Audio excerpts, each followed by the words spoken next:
कि बिल्किस बानो के रेप में, उनकी बेटी की, उनकी माँ की और दूसरे महिलाओं के रेप और हत्या में उस वक्त की बीजेपी की सरकार, जब मुख्यमंत्री नरेंद्र मोदी थे, वो उन्होंने उन खातियों का साथ दिया था, उन रेपिस्ट का साथ दिया था।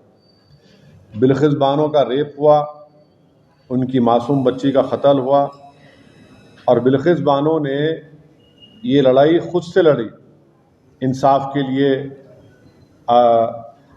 अपने इंसाफ के लिए।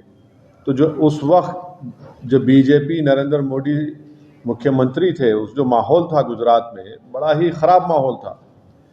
तो इसीलिए इस ट्रायल को महाराष्ट्र में शिफ्ट किया गया।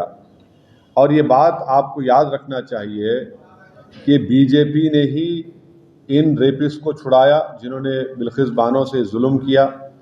बीजेपी के लोगों ने उनके गलों में गुलाब का हार डाला और इससे बीजेपी की महिलाओं के लिए जो लड़ाई है, जो इंसाफ की बात करती है, वो बीजेपी एक्सपोज हो जाती है। दूसरा पॉइंट उसमें यह है कि आज कोर्ट ने क्या कहा, सुप्रीम कोर्ट ने कहा the state of Gujarat acted in complicit with the convicts, यानी स्टेट ऑफ गुजरात खुद इन रेपिस्ट के साथ कॉम्प्लिसिट थी। बुनियादी बात यह बेसिकली ये है कि गुजरात में बीजेपी की सरकार रेपिस्ट की मदद करने का काम कर रही थी और ये बात आप भी जानते हैं कि उसमें बीजेपी के दो एमएलएज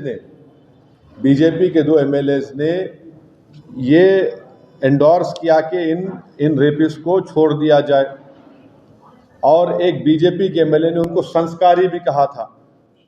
आज सुप्रीम कोर्ट ने ये साफ कर दिया कि गवर्नमेंट ऑफ गुजरात, जो बीजेपी की सरकार है वहाँ पर, उन्होंने बिल्किस बानो के रेपिस्ट को छोड़ने में मदद की, फ्री किया, और जबकि उनके पास ये इख्तियार नहीं था।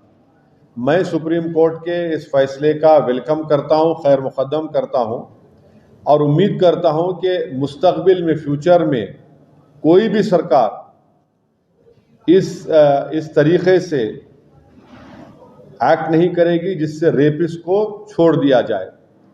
रेपिस्ट जो होते हैं महिलाओं के, उनको ये मालूम होना चाहिए कि उनके पास कोई इम्यूनिटी नहीं है, और अगर कोई रेपिस्ट ये समझ लेगा कि मेरे पास एक रूलिंग पार्टी का आइडियोलॉजी का मैं मानने वाला हूं तो मुझे सरकार छोड़ देगी, वो उनको ये समझ जाना चाहिए कि पॉलिटिकल आइडियोलॉजी से आपको नहीं छूट मिलेगी।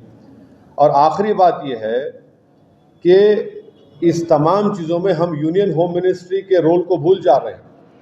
यूनियन होम मिनिस्ट्री के आज जो वजीर हैं जनाब अमित शाह, उन्होंने अप्रूवल दिया था इनका रिमिशन और प्रीमेच्योर रिलीज के लिए, और एक जुलाई 11, 2022 का लेटर है यूनियन होम मिनिस्ट्री का।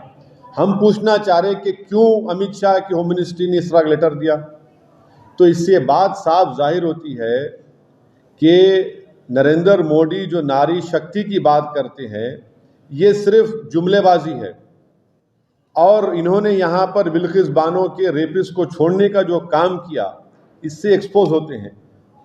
अब बताइए बुलडोजर कहाँ चला गया, ठोक देंगी पॉलिसी कहाँ चले गई। बीजेपी बिल्किस बानो के रेपिस्ट को छोड़कर बीजेपी आज रेपिस्ट के साथ खड़ी हुई है, चाहे वो सरकार में हो, सेंटर में हो या स्टेट में हो। बीजेपी की सरकार ने इनको छोड़ा, और क्यों छोड़ा? इलेक्शन से पहले छोड़ा, गुजरात के विधानसभा के चुनाव से पहले। अब बीजेपी इस जजमेंट के बाद खामोश क्यों है? बीजेपी आज बीजेपी को खामोशी तोड़नी चाहिए। हम ये डिमांड करते हैं कि बीजेपी और नरेंद्र मोदी की सरकार बिल्किस बानो से माफ़ी चाहे, क्योंकि सुप्रीम कोर्ट ने ये कही